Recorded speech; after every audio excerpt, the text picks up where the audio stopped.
हिबा खान, आप देख रहे हैं आज इंडिया न्यूज। आइए डालते हैं आज की मुख्य ताजा खबरों पर एक नजर। प्रधानमंत्री जी भी अभी आके गए।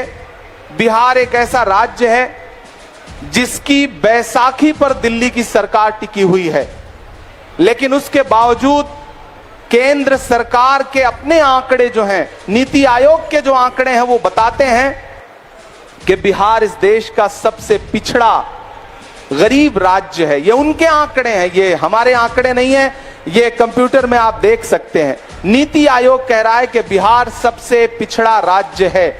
और उसमें चौंकाने वाली बात यह है, चूंकि मैं सीमांचल में बैठा हूं, इसलिए मैं इन तथ्यों को आपके सामने रखना चाहता हूं कि नीति आयोग जहां यह कह रहा है कि बिहार देश का सबसे पिछड़ा राज्य है, वहीं नीति आयोग यह कह रहा है कि पूरे बिहार में सीमांचल सबसे पिछड़ा जोन है। सीमांचल के जो जिले हैं, चाहे वो अररिया हो, चाहे पूर्णिया हो, चाहे कटिहार हो, चाहे किशनगंज हो, ये सबसे पिछड़े जिले हैं। साथ साथ कोसी, सुपौल और उसके आसपास के जो जनपद हैं, वो सबसे पिछड़े जिलों में आते हैं। 2015 में आरा में प्रधानमंत्री जी का भाषण आप सारे लोगों को याद होगा कि बिहार के भाइयों बहनों 60,000 करोड़ दे दूं, 70,000 करोड़ दे दूं, 80,000 करोड़ दे दूं, लो 1 लाख करोड़ दे दिया। वो भाषण आपको याद होगा।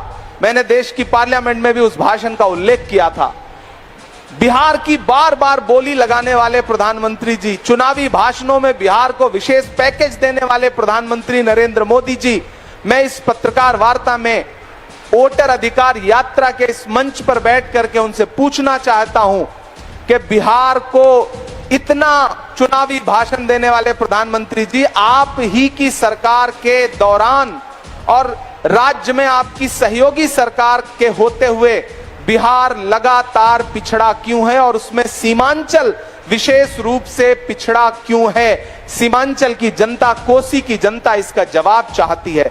आपने चुनावी भाषण दिए लेकिन बजट नहीं दिया, आपने नारे दिए लेकिन जमीन पर डेवलपमेंट नहीं दिया। इसलिए सीमांचल की जनता, कोसी की जनता, बिहार की जनता आपसे सवाल पूछ रही है कि आखिर बिहार को लॉलीपॉप कब तक दिया जाएगा।